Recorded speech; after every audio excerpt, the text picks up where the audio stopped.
Hi, Sylvia. Hello.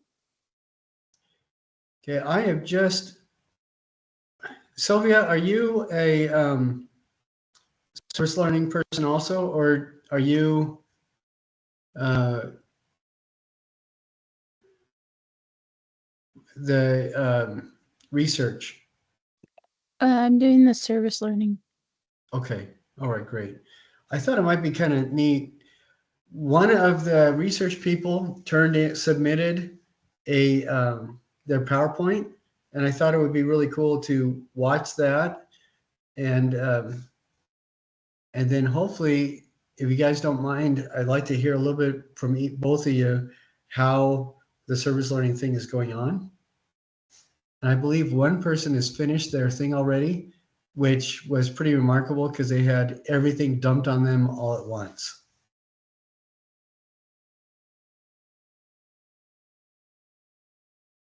And I am trying to find where.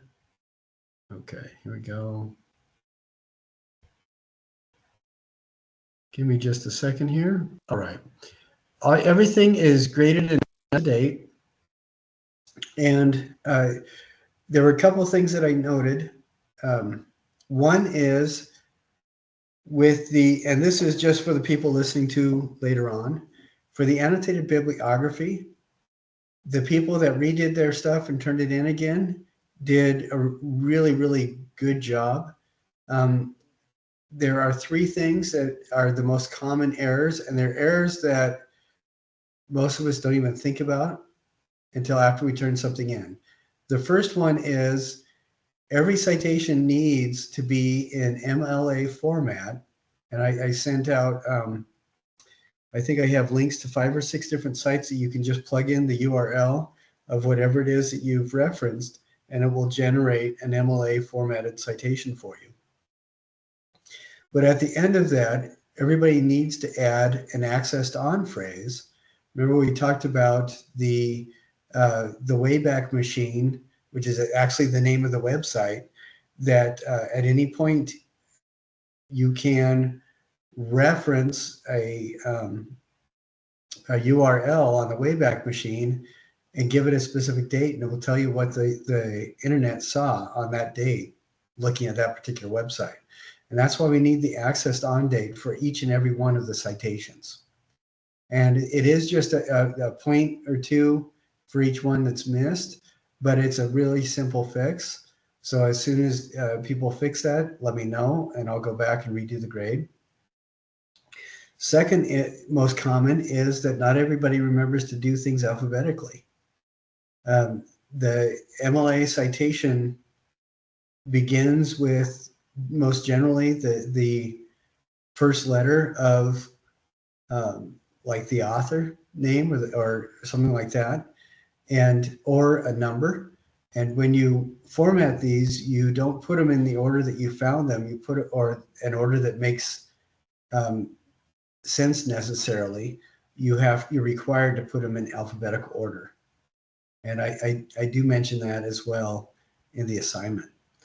And then the third thing is that each of the annotations needs to be 2 paragraphs. One paragraph is a summary of the information, and the second paragraph is a reflection on the information. And what I notice is that um, most everybody gets that, but every once in a while, maybe one person, maybe one citation is they just forgot to split it into paragraphs, or it's missing both of them. So just go back and make sure you take care of those. If you're missing any points in the annotated bibliography, double check and what I say as to what you're missing, and go back and reference those uh, links to MLA citation formatting websites if you need to. Other than that, I mean, it's what people did was really good. And later on, one person finished, I think it was Maggie in the class, finished her PowerPoint. She chose Andy Goldsworthy, and she did a 6-minute PowerPoint that's really good. And we're going to watch that in just a few minutes. You know, with you guys, have you both started on your paper mache? I have not yet. Okay. Yeah, not yet. Okay. A couple things that I wanted to talk about that is uh, most people are doing a really uh, organic. I don't know how to. Their carved sculptures are looking very organic, and that's perfect. And there's a couple where I made comments that the edges are a little bit too sharp.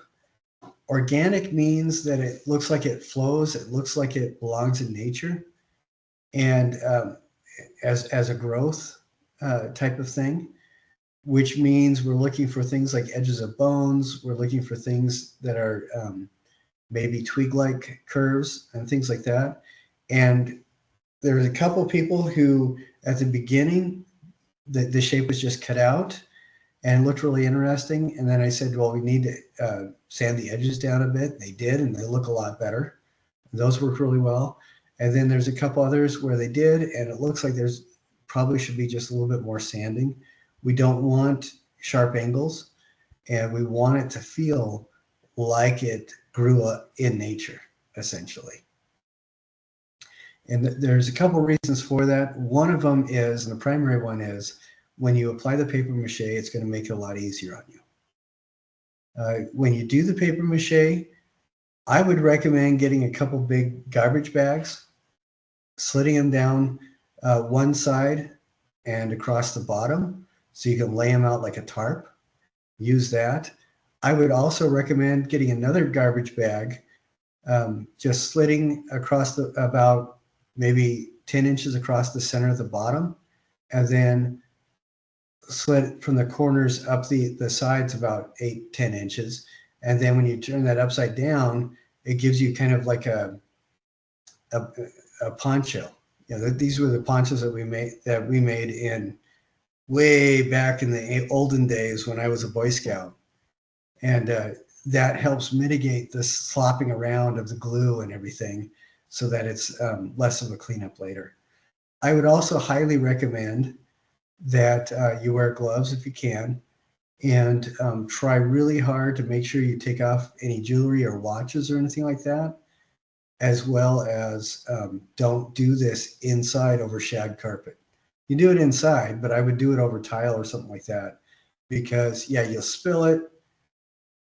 If you get to it right away and start soaking it with lots of water and pulling it up with lots of water, that can mitigate it, but it's enough of a pain in the neck that I would rather you not go through that trauma at all. Try very hard to make sure that your surface is covered with plastic so you can just roll the plastic up and throw it away. And again, leave up signs if you need to. I think I touched on this last week. Last semester, a couple of my students, and then what was really sad is it happened I'll say in fall semester, two of my students, one went to Europe and one went to South America for a service project right before the end of the semester. And when they got back, both of them found out that their families had been nice and cleaned up all the garbage they left, not realizing that they were the 3/4 finished projects. So these two students had nothing to show for the work that they had done all semester long. So make sure everything is labeled. Make sure everybody knows not to toss your stuff, because that is a really awful thing to try to come back from. Now, what saved them is that both of them, when I was saying things like take process photos, they actually heard, and that really helped out quite a bit. So make sure you take process photos. For the paper mache, and this is for everybody, before you start with the paper mache, take a photo of your sculpture, then take at least one photo throughout the process at some point, and then take another photo to submit as your final for this module when you're all done paper macheing and sanding everything. Do you guys remember my description of the absolute worst example of this project that I've seen the last 5 years? Do you guys remember?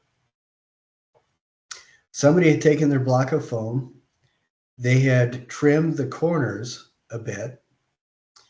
Then they had taken the paper mache and they looked like they used terry cloth and dipped the terry cloth in the paper mache and then just draped it over. So the thing basically looked like, you know, it had the block here and then it had all these strings of gunk draping on either side. And it was the absolute worst thing I've seen in a long time.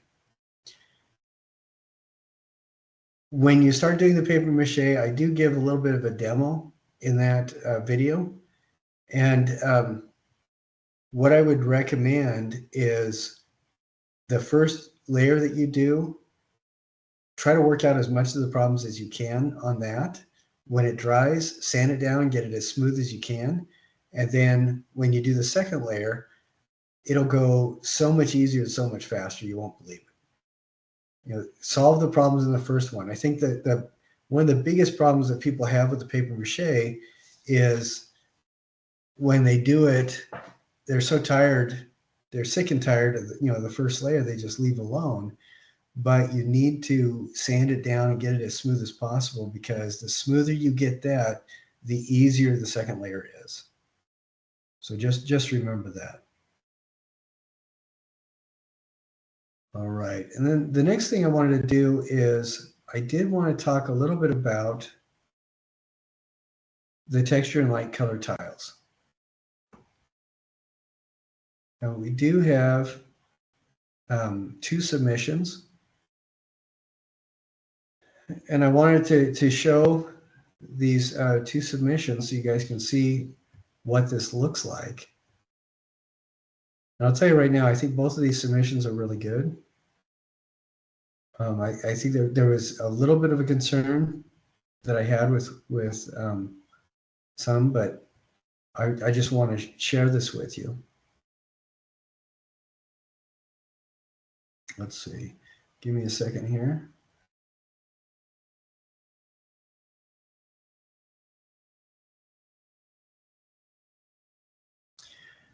All right, when we see this one, I think the color schemes I think are really interesting. It looks to me like this one is pretty monochromatic. I mean, you have different shades of red, but it could be that this is analogous, where you have the red and you have kind of a salmon, you have a little bit of an orangey pink. This one is right on the edge of having too few pieces collage-wise. Remember we talked about that? And I would even recommend, if this person, I would recommend maybe another piece or two here and there. This side looks pretty good. And remember, you guys are artists, so when you are doing the collages, think about that. And I really like how this person did the texture. Now they did go monochromatic, and it looks like a lot of this is painted, but on top of that, they also found, like right here with the puffball, right here with the hair, they found things that had the same color that were not painted. So it's still monochromatic, which is one of the options you could do, and I think this turned out really well. So when we get to the next one I want to show.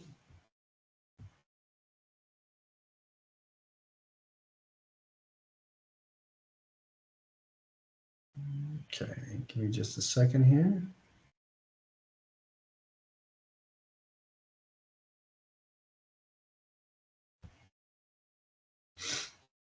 Okay, here we go.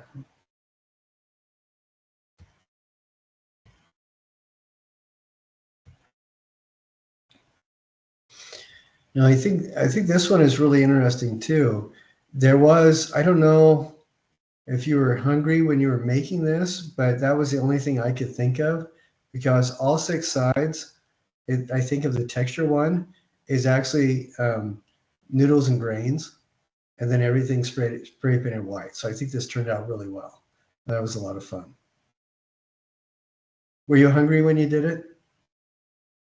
No, I was trying to think of like cool textures, and my kids love pasta, obviously. And we had just bought like a big 6-pack from Costco, and it came with like a bunch of different shapes in it, and they all had like really cool textures. So I just went with it, and they all had very interesting textures on them. So That turned out well. And on the color one, I really like this right here. I like this quite a bit, where it looks like 5 or 6 different colors of those paint chips were cut up into little squares and the collage was made. And I think that turned out really well. On these, they're interesting, but and I think that these are okay, but I like what's going on here, and this looks so much more interesting.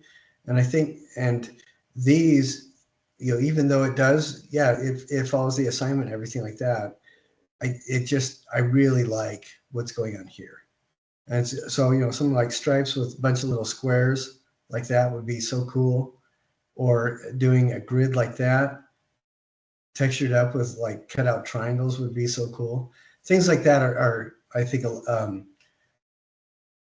more entertaining, but this is still really solid. I think these turned out really well.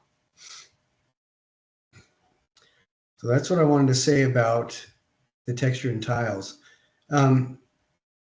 Did Sylvia or Whitley, did either of you go on a census walk and just pay attention to the textures in the area around you?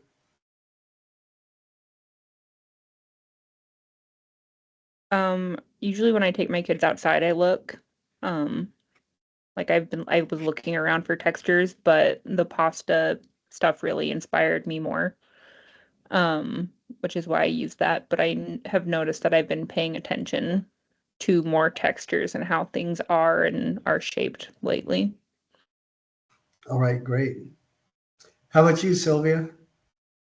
Yeah, I went on a census walk around my neighborhood, and then I went down just like a little path, like a dirt road basically around some trees and stuff, and was looking at textures. But from the background, I really got inspired by the cardboard artists. Yeah.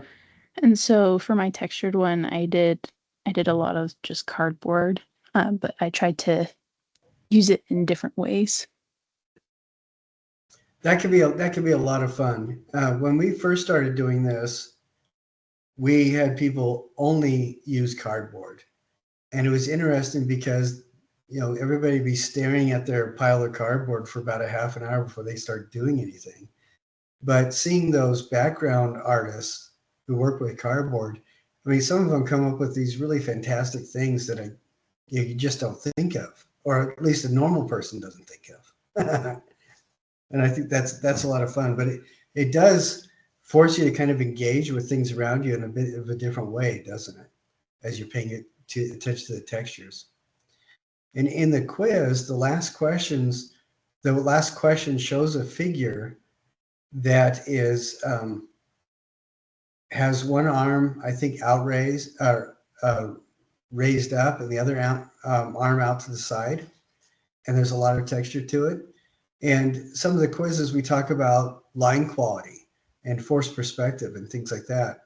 And what's interesting to me is, do you remember that question about the 3 different sculptures? Which one activated space the most? One was the Water Bear by Brian Draper, that engaged psychological space around it. Another one was the steel beams that were all painted red, and then the third one was, I think it was either a matchstick or a toothpick star. Do you guys remember those? What's interesting to me is that as a sculptor, as painters and drafters, we do a lot of work with developing kind of fictional textures, so people can see them digitally, or feel them in the paint, or kind of extrapolate them from what our pencil strokes are doing. And what's kind of fun about sculpting is you get to deal head on with the physical inspirations for those painted textures. And that can sometimes be a challenge to work with, but it can also be a lot of fun because you do communicate quite a bit with those textures. With stained glass, I have to pay a lot of attention to how light changes as it goes through the glass. What is the light going to be fluid or spotty? Is the light going to look streaked? Does a glass that I use look specifically like, glowing wood grain or something? And just paying attention to those. So when I do like a landscape, I'll play with the glass until I can suggest some of the textures of stone or plant life in the landscape. I'm not trying to copy it necessarily, but put enough of a visual interest in it where whoever looks at it might become intrigued enough to be engaged in trying to read what the artist is trying to share. And so I think that that's a really important aspect to this. And when you go back and revisit after you're done with your paper mache, really pay attention to the emotional implications behind the textures that you use. Let's see if I can.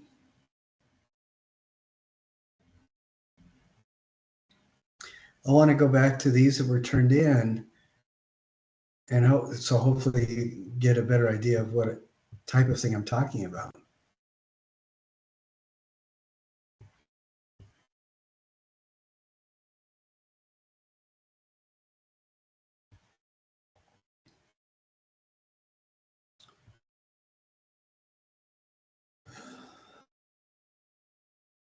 All right, as we look at this on the right-hand side,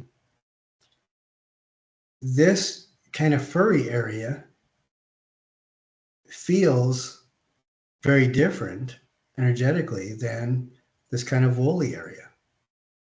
And these kind of things right here, I don't know what this texture is. It kind of makes me think a little bit of, I don't know, you've probably seen those.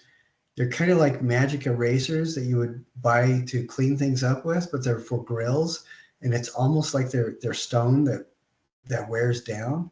And that kind of reminds me of this, where it's really abrasive. This feels a little bit more like soft and welcoming, maybe because of the texture. And the hair just makes me want to pet it, and it's interesting to me to have that right next to this.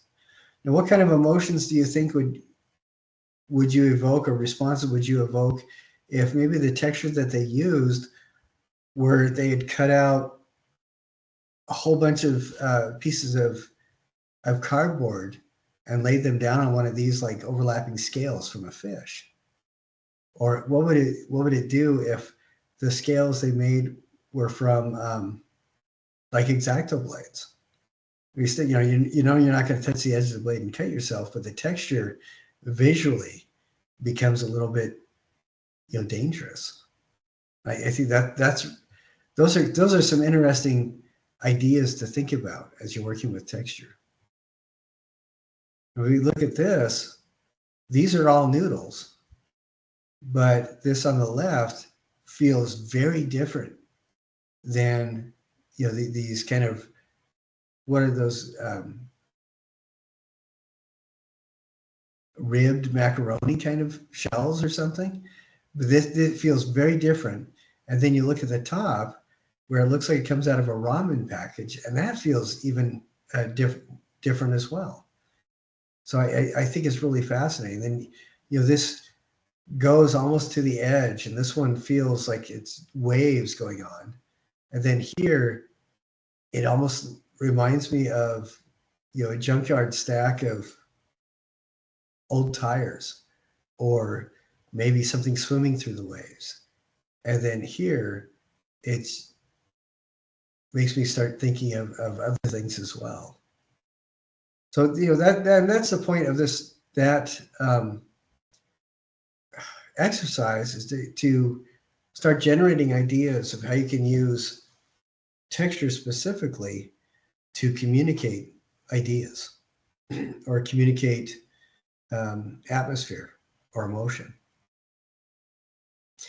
When I was in Indianapolis a few years ago, right at the beginning of COVID, COVID hit right after I came home, which sucked.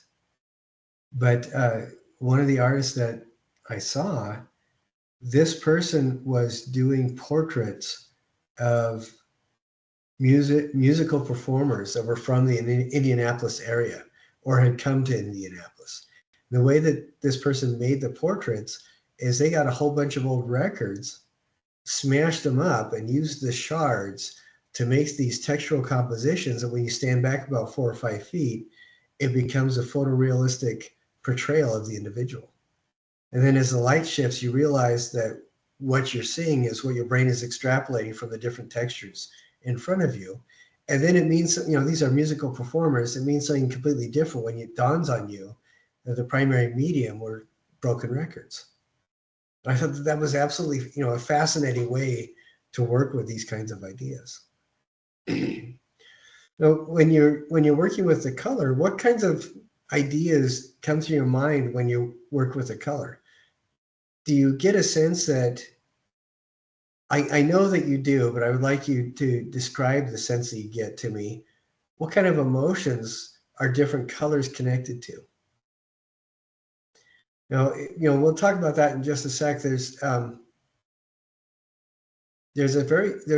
couple of very specific traditions of weaving in Central and Western Africa. And particularly in Western Africa, there's this tradition called kente cloth, which is this royal kind of weaving where specific colors and specific patterns are used to generate very family and personally specific patterns for individuals. And by the colors, things are communicated like, for example, this person has military prowess. They're brave in the face of danger. They've overcome terrible things. They nurture the people around them. They support their family. Loyalty is important. All these things are expressed in the colors in the kente cloth. And then the designs are very specific. They have relation to Adinkra symbols. They have relation to really old traditions and griot traditions or spoken word traditions. And when I first came across this kente cloth, it dawned on me, because I was a big student of heraldry years ago, it dawned on me that you could tell pretty much the family of anybody by looking at the kente cloth that their families wear or their family members wear. And so it's pretty much the heraldry of the people in that area. What kinds of things were you thinking about, or do you think you could use perhaps to communicate in regards to color use after this module? What did it make you think about?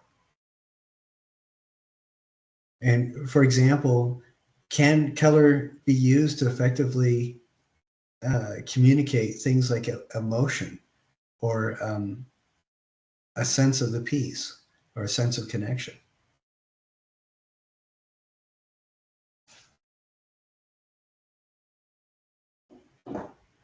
I think it can. With my colors, I just started with like my favorite colors and I kind of went from there.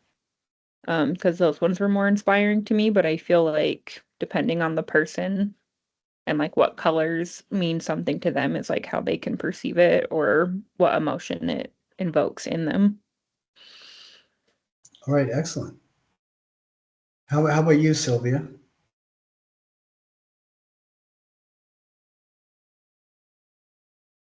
I haven't done the color tiles quite yet. I just finished with the cardboard ones, but I do think that emotions can be shared through color, and different colors can evoke different things, like how red is usually associated with like rage and anger, and like yellow is like happy sunshine stuff, and blue is like calm and peace and everything.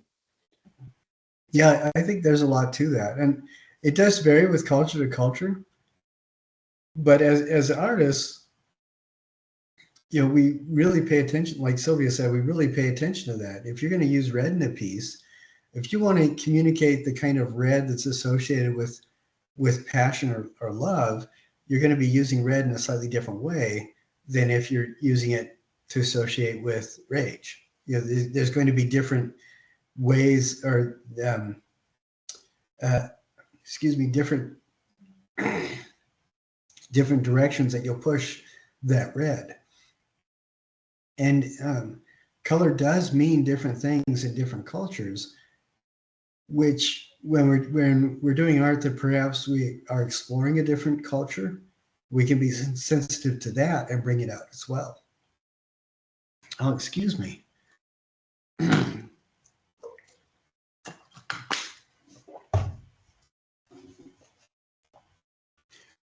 When I'm doing work that is, for example, a specific culture or a specific family, I will try to find out the things that are important within that culture or for that family, and I'll use that to kind of influence which colors I pick or that I use. And it's like for a family that did a landscape of the South Utah, in areas in South Utah, they really like the red and green, but they're from the north, and so a lot of the green, I picked out greens that dealt with more calm and less flashing. I dealt with reds that felt more warm rather than garish. I didn't want it to be a shock, and I used, they decorated their home with a lot of they collect things like they have friends who build traditional weaving for them. So I drew from those colors to bring in too. And, and that is a case where maybe the color didn't have a specific spectral meaning, but at least subconsciously it does tie into the rest of the home. And it feels like it belongs. And I think that those are all important considerations to have. Now, as we move on, Whitley, you've already done the texture and tile. Sylvia, you've already done the texture. You're working on the color. Sylvia, before I move on to the next item, do you have any questions about the color section of that? I did have one question on the color section. So I know in the module it says that we can go get like magazines and like different paint samples from different stores. Is it also possible to actually use paint and paint certain things in there as well? Or do you want it to mainly be a collage? I did have one person do painting. It's really important that it be a collage. And the only reason that she was able to get away with painting is that if you looked at it, it looked like a collage. and that's the important thing.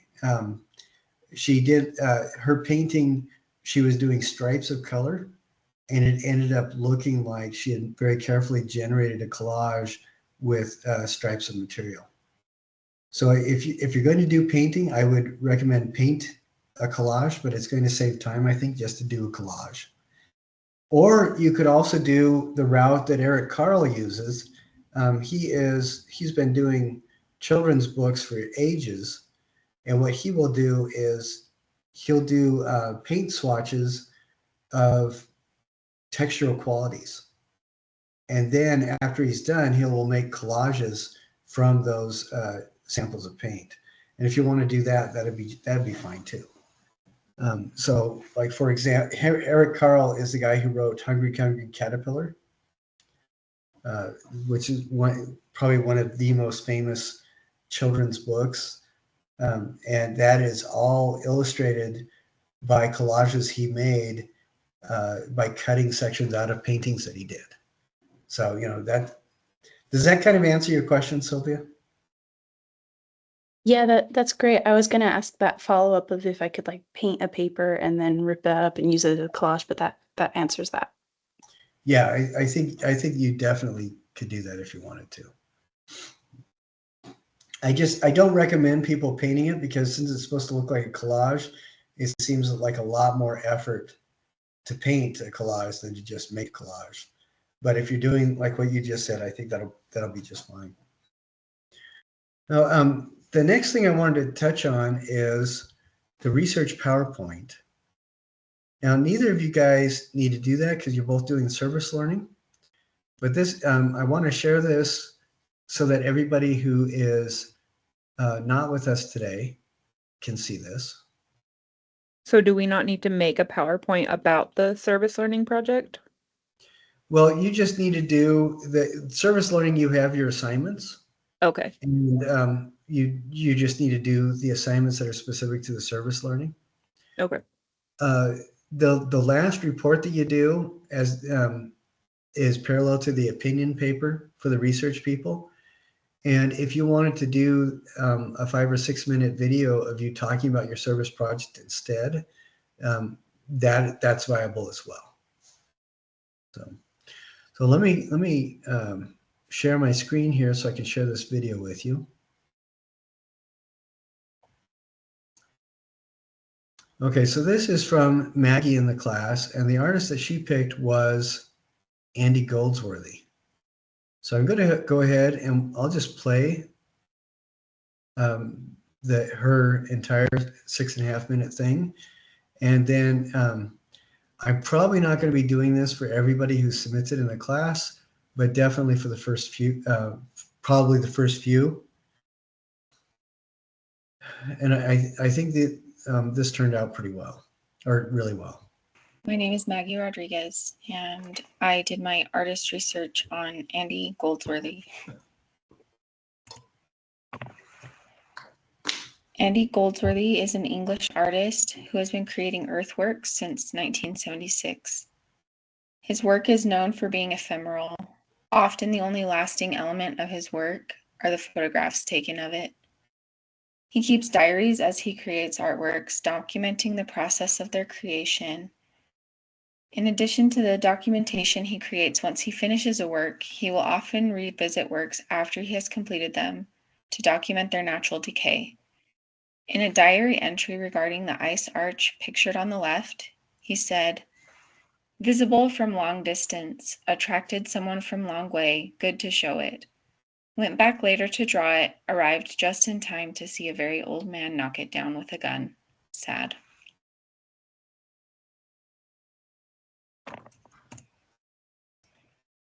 Another feature of Goldsworthy's work is the harking back to previous artworks. Domes and voids are two motifs that show up in Goldsworthy's works over the decades. Pictured here is one of Goldsworthy's permanent artworks. He installed these domes at the National Gallery of Art in Washington, D.C., as the culmination of a multi-year project with the museum. For the first part of this project, Goldsworthy spent time at an abandoned quarry in Virginia, creating more of his typical ephemeral artworks, such as gathering clay from the quarry and molding it into ridges on the surface of rocks. In a diary entry during this process, he wrote, "The works I have made here have, I feel, understood the changing light that passes through this place. They have succeeded because they have worked with a specific time, place, and material, a meeting of light and form which I have never achieved in similar conditions before. I have been allowed a new way of looking." This deep immersion and communion with nature is an important part of Goldsworthy's creation process, and though the works created in the quarry only live on in photographs and diary entries, they were an important part of the creation of the permanent installation at the museum. Goldsworthy was also commissioned to create these 11 stone arches by Gibbs Farm in New Zealand. They also hark back to one of his ephemeral works, 11 arches made of sand on a beach in Scotland. These arches are made of stone, formed only with gravity holding them together. Though these arches are more permanent, they still face weathering and will one day also collapse. Another feature significant to the creation of his artworks is the material used to create them. For his ephemeral work, he uses materials immediate to the location, but it is also an element he incorporates into his permanent works. The 3 cairns were created by Goldsworthy as a set across the United States. He drew an imaginary line radiating out from the Midwest and built a cairn at 3 points along that line, one on the west coast, one at the Midwest point, and one on the east coast. He used Iowan limestone to create all 3 cairns, tying them together in design and orientation as well as material. He was intrigued by the fossilized aquatic creatures in the limestone quarried so far away from the coasts. Something that immediately drew me to Goldsworthy's artwork was how it reminded me of when I was a child and I used to play with rocks and leaves and flower petals. This sort of nature play is universal to children. Goldsworthy said he used to hate it when people referred to his work as childlike. He said, "I used to say, hey, I'm a grown-up and this is grown-up art, but since I have had my own children and seen how intensely a child looks at things, you really can't describe that looking as naive. My work is childlike in the sense that I am never satisfied to look at something and say that it is just a pond or a tree or whatever. I want to touch it, get under the skin of it somehow, try and work out exactly what it is." Another motif that has shown up many times over the decades of Goldsworthy's career are many different kinds of shadows. Whenever it rained, he would lie down on the ground until the rain stopped and he could get up to see and photograph the dry ground where he had been. He also created many frost shadows, waking up early to stand completely still while the sun rose and melted the frost everywhere but within his shadow. Talking about his rain shadows, even in places as public and busy as Times Square, Goldsworthy said, "I just concentrate on the rain. I've learned so much about rain, the different kinds of rains, the rhythms of rains. And people will say, oh, why don't you just use a hose pipe? That would be totally pointless. The point is not just to make the shadow, it's to understand the rain that falls and the relationship with rain and the different rhythms of different rainfalls." This is just another way that Goldsworthy immerses himself completely in nature, even becoming temporarily part of the landscape. Goldsworthy said he doesn't make rain shadows as much anymore. He is in his late 60s now, but he still incorporates shadows into his work. About his work, Two Shadows, he said, "There are about 2 weeks in autumn and 2 weeks in spring when the sun rises directly through the door of my studio. During lockdown, when so many people spent time staring at walls, I stood standing still for just over an hour as the sun rose behind me and my shadow projected on the wall in front of me. Since then, if the sky is clear and I am at home, I have made shadows on the same wall. On several occasions, the sky clouded over. Even these have been interesting to make, but shadows like the ones that I made on the 2nd of March 2021 and the 15th of October 2023 are what I strive for. They were almost perfect."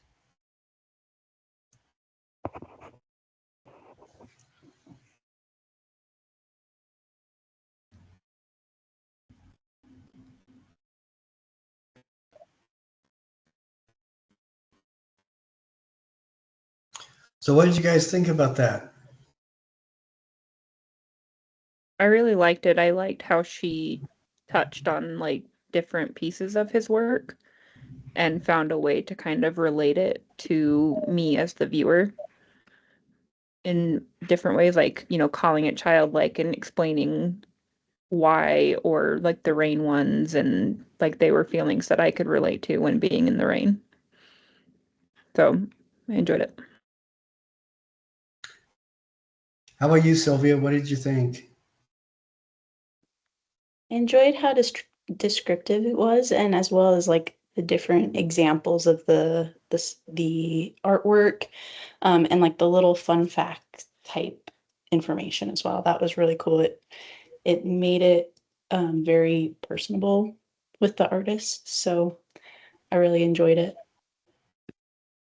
Excellent. Yeah, I think both of those comments are really good. Like Whitley, she tied it in so that it felt relatable, like you said. And Sylvia, she made it really interesting, to learn about the artist. The other thing that I really like is that it was only 6.5 minutes long. I mean, I believe it or not, I have had one person do a presentation that was over 35 minutes long. And after that, I told people if they wanted to get credit for the PowerPoint, they would have to stay under 10 minutes. Otherwise they would risk failing the assignment. So 6.5 minutes is perfect. I don't know if you get any better timing. And it did not feel like she was putting any fluff in, and it didn't feel like she was making it too fast. She selected things that we could relate to, and it came away feeling like I understood and appreciated Andy Goldsworthy and what he was doing. Because if you see that kind of stuff without any context, you're thinking, oh, okay, that's neat.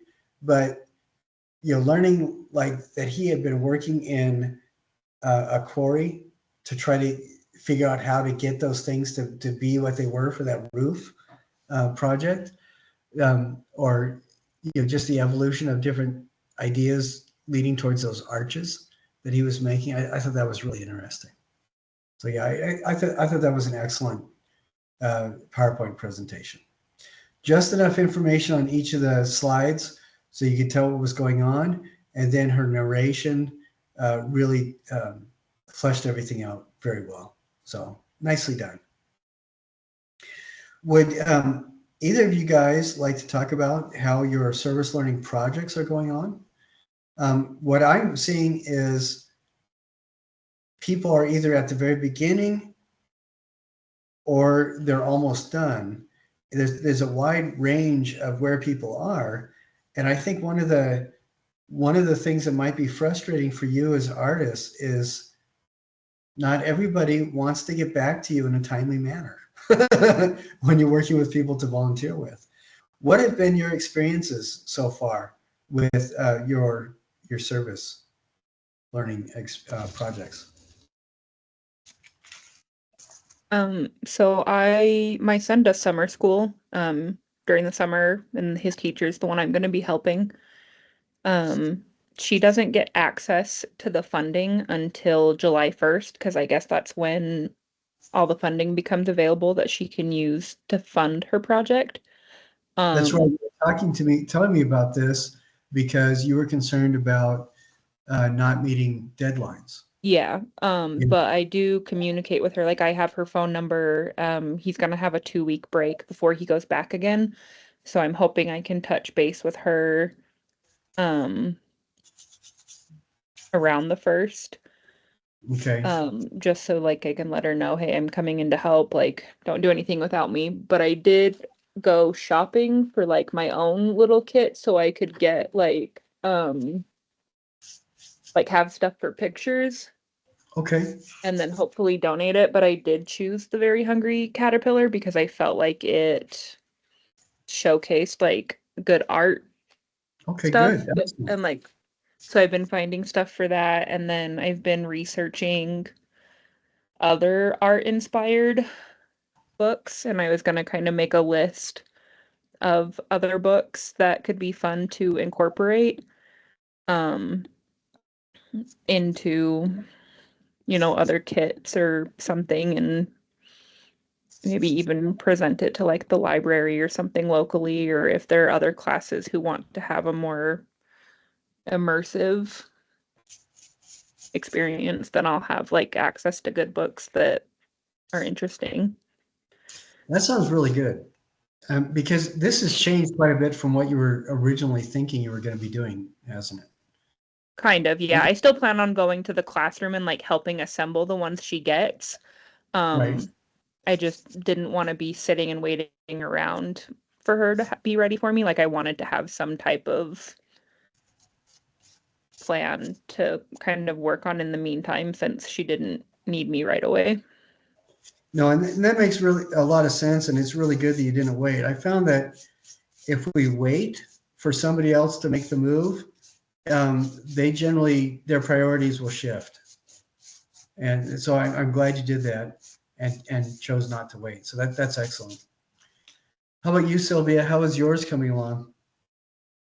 It's coming along very well. I was able to connect with somebody who my husband actually knew because he's been doing a performance for quite a few years.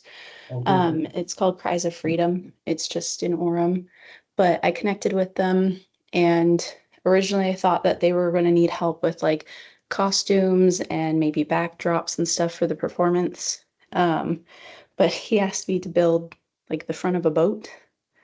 And Awesome. so, yeah, so I've got the boat all built. And so it's pretty much all done. He asked later on for additional things to be made literally this week. And so I had to put my foot down on some of them just because I was like, there's no way with what everything going on in my life that I could be able to do that. But I am going to be painting a backdrop for them for this to go behind the boat front. It's a 7 by 10 foot backdrop. And so I'll be doing that this Saturday. But everything else is going well. I was able to buy all the materials and he's going to reimburse me at the end, Good. hopefully. So Good. No, that sounds really good. I think yours was one, as you were kind of telling me what you were being asked to do. It reminded me when you're doing service learning, one of the biggest issues I think that we have to deal with is something called scope creep, which, like when I'm working on any commission type project, that's always a danger, but it can be solved pretty easily by at the very beginning of the project, talk about what I'm doing. But when you're doing service learning, you're still finding out exactly what the project's going to be as you're communicating with the people, and I think that Sylvia, putting your foot down and saying, yeah, I really, I only have 28 hours a day that I can work. Pretty much. I think that's really good. Finding the way to do that so that the person that you're volunteering with remains a good friend. Sometimes that can be a little bit of a challenge. But most of the time, if people are not responding to you when they're panicked, they realize that you have done a lot more than they could have ever could have expected. And I think that's what the experience is that you guys are going to have. People are going to be realize, in a month from now, wow, they did a lot more than I thought they could have. So, and I think that the biggest challenge is making sure that we remain friendly to that point where it dawns on them that you did do an awful lot. So I think that's great. Yeah. No, Yeah, this is excellent. What's that? oh, I was just saying I've been sending like a lot of photos and stuff and whatnot and keeping 100% like honest communication with them for anything. So that they've been very appreciative of it and they've understood. So I think that's why they're like, oh, instead of being like, oh, but you should be able to do this, they're like, oh, I can understand now why. Yeah, that's excellent. I work with a couple Muslim organizations in Salt Lake County, and one of the things that I really surprised me, because I was told it, but I didn't believe it, is that when we are calling for volunteers, we'll get a lot of people signing up, and then a lot of the time, if we're lucky, 10 to 20% of the people that signed up actually show. And that's so that for most volunteering, the bar is set pretty low. And I think the fact that you guys are following through and keeping on top of it and doing as well as you are makes you stand out so far and above everybody else who said, oh yeah, I can do that, that you're going to be remembered for a long time.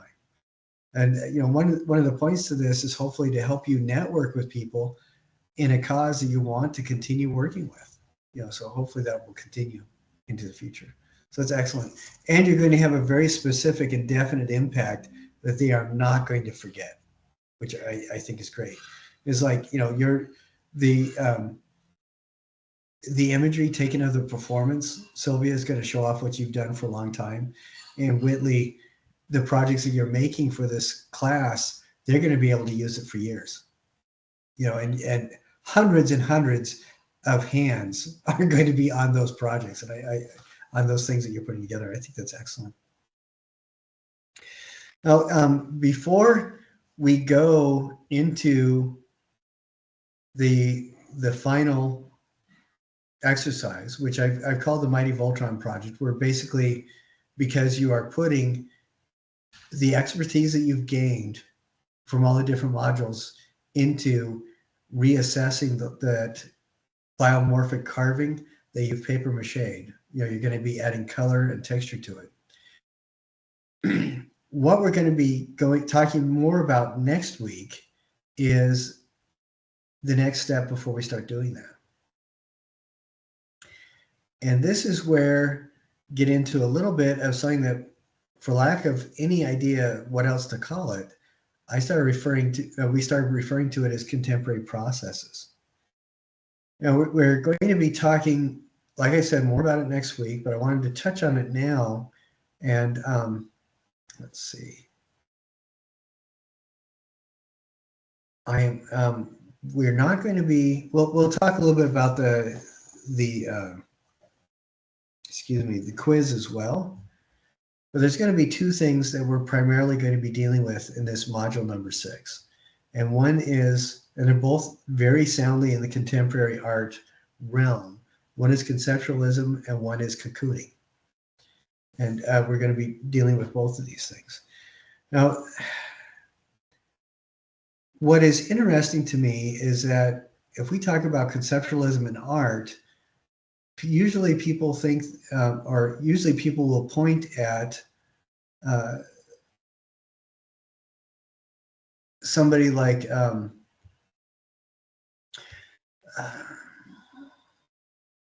of course, even though he's the father of conceptual art, the fairy godfather of conceptual art, his name eludes me. Give me just a second here.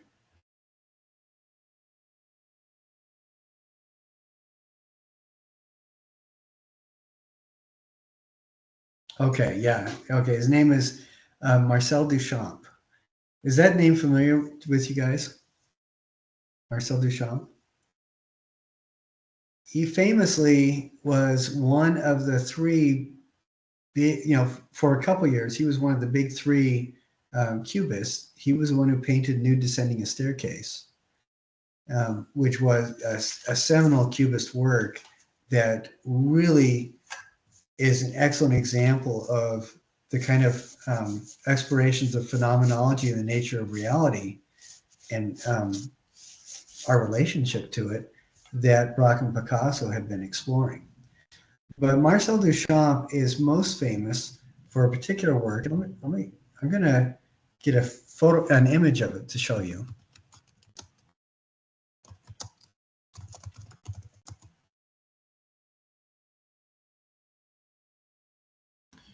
And then, once I show this to you, you'll know exactly who this guy is.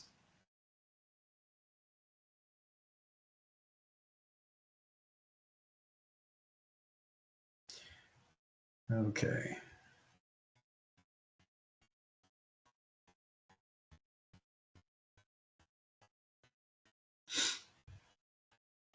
All right. When we see this, this is called The Fountain. And in 1917, Marcel Duchamp, like a lot of other artists in Europe at the time, were really dissatisfied with how manipulative the gallery system was being with artists. They were basically saying to consumers, hey, the popular color this year is blue. The popular thing to have in your home are now landscapes of the ocean side. And then they were telling artists, the only thing anybody's going to be buying is things that are blue and things that are images of landscapes of the ocean side. So that's what you got to produce. And Marcel Duchamp was pretty fed up with this, along with the group of people that later became the Dadaists and with a lot of the Cubists as well. And what he started thinking about was, how do we so readily hand permission over to somebody else to decide what art is for us? What are the things that make art? And one of the resolutions that he arrived at is that art is an example of an expression or the expression itself that really invites you to revisit your perception, to think about the world in a new way. So for example, in paintings, you're being invited to make up stories about what you see, and maybe even think about what you already know in different ways in light of what you see in the painting. And so he was walking home one day, went by a demolition area where they were remodeling some apartments, went in and grabbed this urinal from inside the apartments and took it home. He cleaned it up, and he wrote the name that he used at this time for some of these subversive artworks was R. Mutt. And so that's what you see at the bottom there. That's the name. And when at the next gallery opening, he laid this down on a pedestal and labeled it The Fountain. Now, ostensibly, what is it? What is it obviously? A urinal. Yeah, it's very much obviously a urinal. But what he's done is a couple things. He took something that has very few emotional connections to it. He put it in a different format or light. This is the top, this is the bottom, so it's actually laying on its back. And he put it on a pedestal inside of a gallery. So he completely changed the context and the cognitive context of this object. He took it as a separate object and is showing it for something completely different. What this is doing, it's doing a number of different things. But among those things is it's challenging people's expectations of what art is.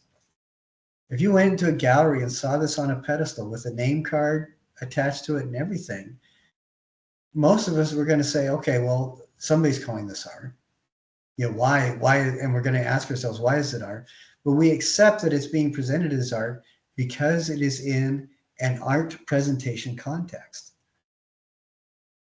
That is, it's on a pedestal in a gallery at a gallery opening.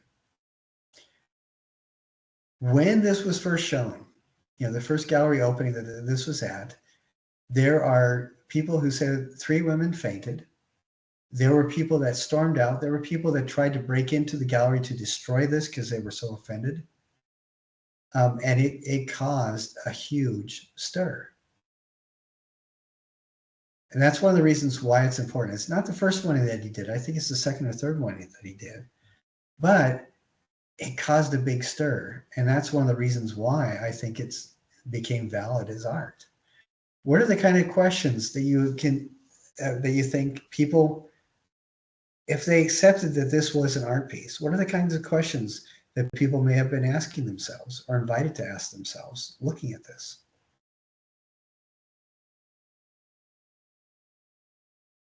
Probably why a urinal.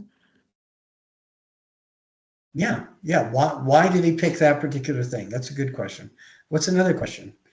Sylvia. Probably like, what's the deeper meaning behind the urinal?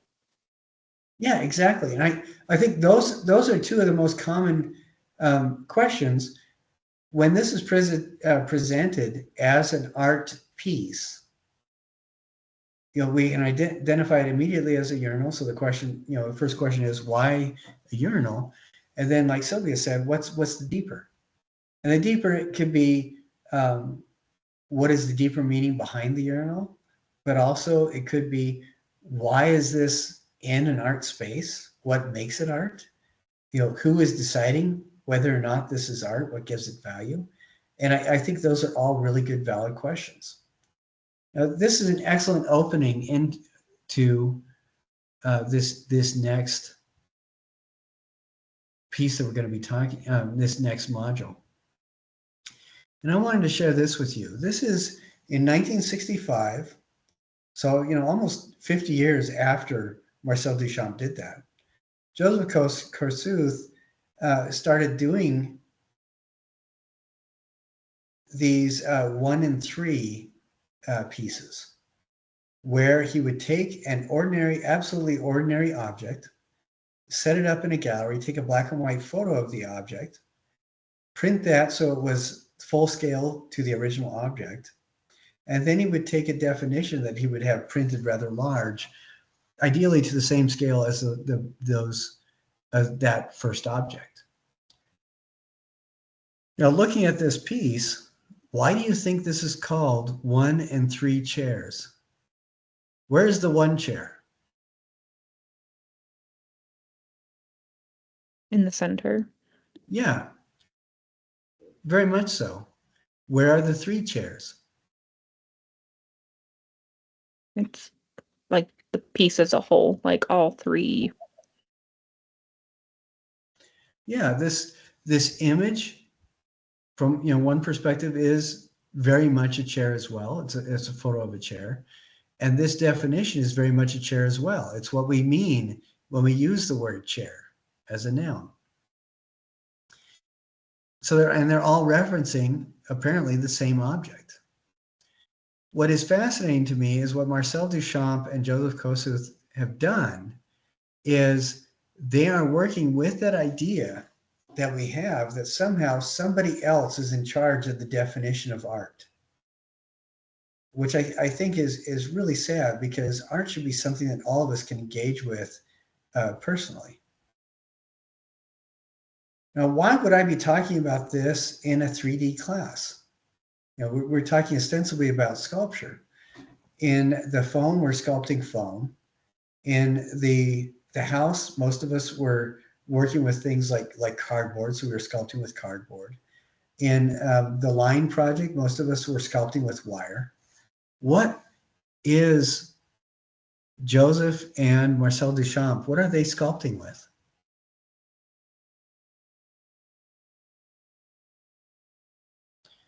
Well, I won't leave you hanging for very long, but I want you to think about this. Everything else that we've been looking at, the person has been working with usually a physical medium to sculpt with. Andy Goldsworthy, a lot of his stuff, they're very physical, but we know about them through their photos. And, and that's how some of the artists work, but they're primarily working with physical things. The difference with conceptual art is that the sculptor is using those physical things as their tools to sculpt what's behind your eyes. They're sculpting your thoughts. And I think that is absolutely fascinating. And this is why it's called conceptual art, because it's dealing with your ideas, your imagination, and it's sculpting that. And one thing that we're going to be talking about next week is the allegory of the cave by Plato, which has been used as evidence by some people that they were aware of the camera obscura, 2,500 years ago. We do know that they used camera technology in the Renaissance, the camera obscura, but people didn't realize that Plato may have had access to that as well. But anyway, we're going to talk about the allegory of the cave, which in essence is, if you lived your entire life chained in a cave with a fire to your back, so that all you know are the shadows of things that are being presented between the fire and the back of your head, and you can see those shadows in front of you. And then one day you're forced outside and you see the sun and you see the origin of all those things whose shadows were cast in front of you. How does that change your perception? How does that change your relationship with reality? And how does that make you change what you accept as reality? And then Plato asked further, what if you were forced to go back in the cave? What would you tell the people that had been there all the time? And do you think they would think you were crazy? So what Marcel Duchamp and Joseph Kosuth are doing as artists is sculpting our imagination and our thoughts. And what they are relying upon us to do as viewers is to actually take an active role in helping to generate ultimate meaning for the things that we're encountering. And I think that's really remarkable. When we typically deal with art, we're typically dealing with communication of a worldview, an idea, a set of emotions. And with conceptual art, we're being invited to go a step farther than that, and we're being engaged by the artist in a conversation about, what makes things real. And I think that's fascinating. It's interesting to me that this shows up at the same kind of time period when people are starting to be aware of things like deeper order physics. Where I've heard two physicists talking about physics and quantum mechanics. One of them said, if you think you understand quantum physics, you really are mistaken. And the other one said, the deeper we go, the more we find out, the more we realize that the things that we can handle are wrong. which I think is absolutely astounding. It would be so much easier to deal with if the world was all binary, like the old analog computer days. And when now, as we're going into digital computing, we realize that there's a lot more going on. But as people are exploring computing systems and using the brain as a reference, it used to be believed that our neurons were kind of like organic diodes. A diode is a switch that can be turned either off or on. And for the last maybe, or the previous 80 years of computing, the diodes were the standard. And as computers were being miniaturized, diodes were being put onto those little teeny silicon chips. And then in the 90s, computing started moving towards digital processing, which really expanded how things could be remembered and used and accessed. And the brain was still being considered as an organic analog device, with all our neurons being diodes, but they had a lot more connections than we expected. Then about 15 years ago, neuroscientists were starting to realize that inside of each of our little neurons, there are actually almost jars, like the very earliest capacitors, that hold information in a cloud state that doesn't become solid and accessible until it's engaged directly, which means that they aren't simply diodes to record information. They actually record clouds of information. So our brains become incredibly more complicated.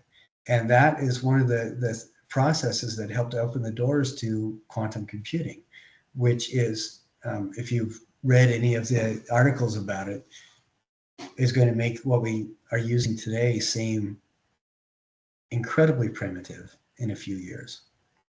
But anyway, it's fascinating to me that as technology and information keeping and our appreciation of our own brains expand, art is changing constantly to kind of reflect that organic relationship with nature of reality and how we question everything. So it's really amazing to me. And then we'll also be talking about wrapping or cocooning, which I think is really fascinating too. You guys have probably heard about Jean-Claude and Christo. Have you guys heard about those guys at all? Okay,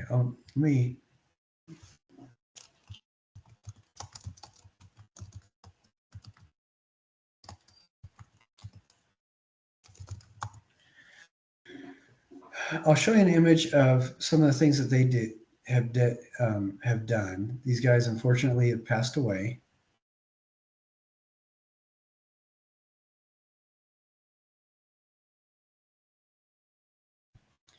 So I'm going to share this with you really quickly.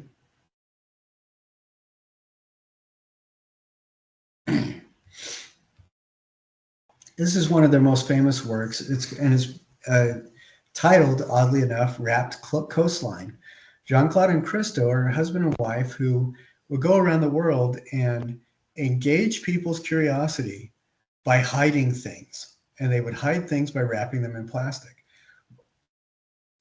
My grandpa was really disappointed in the massive waste of time when he saw one of these things. But I think it's fascinating when you find out that Jean-Claude and Christo would make very detailed models of the things they were going to wrap. And then they would do watercolor paintings where they would explore how the fabric or material would fold in different places, the colors of the ropes that they might use, what kind of knots they would use, where they would put the ropes, where they would put the knots, because they wanted it to be visually engaging as well. Now, when you see something that's wrapped like this, what is the first response that you have, with just as a human being? What's the first thing you want to do? Pull it off. Yeah, you want to see what's underneath. That's the biggest punishment my parents could come up with. If I did something nasty around any sort of holiday that engaged us with presents, I would have to wait until everybody else opened all their stuff, and it was painfully frustrating.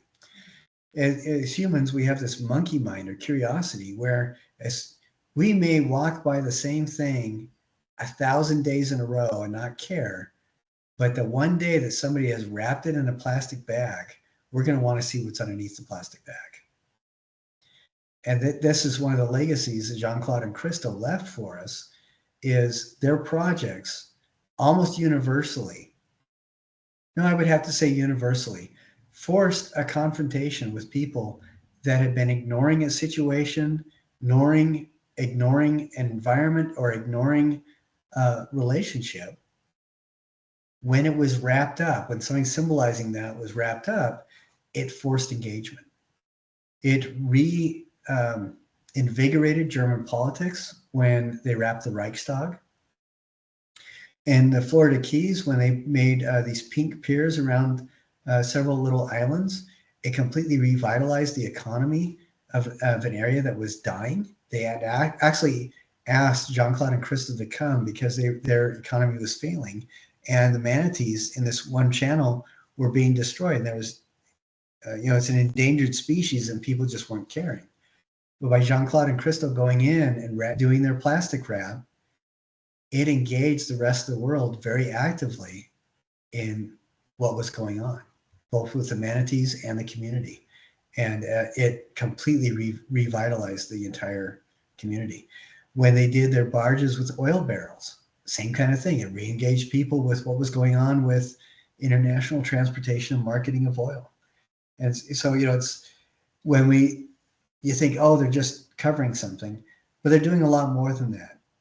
As every good conceptual artist, ultimately they're sculpting with your relationship with the material and your thoughts about what's going on, as opposed to just using the plastic wrap, which I think is really fascinating.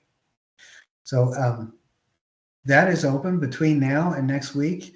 I'd like everybody to get it to read at least the opening little bits about it. And I'll talk more about Plato and the monkey mind next week. But I wanted to at least touch on that a little bit so you know what's coming. Now, do you two have any questions, or is there anything that you think that other people might have questions about? I just want to clarify about the deadlines. So I know that the service learning project, it says June 30th, but obviously I haven't started it yet, so I don't need to worry about that. Don't worry about the deadlines. Okay. No. And one thing that I really appreciate is at the very beginning, I said the deadlines are there to kind of help things move along. Nobody's getting docked for missing deadlines when they're letting me know what's going on. That's not a big deal at all. So just keep me informed and let me know. Okay. And I think everybody in the class has been doing that, has been really good about letting me know what's going on. So yeah, that was something that came up. We first started talking about that when you were telling me what was going on with the funding and everything a couple of weeks ago. So that's not a problem at all. Okay. So hopefully, Sylvia, that helps you too. But for anybody, that's the case. Now, for research people that are watching this, if you are feeling that you're not going to be able to get your PowerPoint stuff done, that's fine. Let me know. And as when we get off this call, I can go and push both those dates back a week. So that's not a problem at all. And should I do that? Do you think I should do that? I think it's fine now that you've clarified. I mean, I'm the weirdo who's like, oh my gosh, it's gonna be late, even though you've told me that it's fine that it's late. But that's just me. But it's fine, I think, to believe. Okay. All right. But yeah, don't stress out about that. Just let me know if you need more time. Everybody who has needed more time has been letting me know, and that's perfectly fine. Not a problem at all. All right, Sylvia, any questions from you? I did have one question about the artist critique on one of your own works.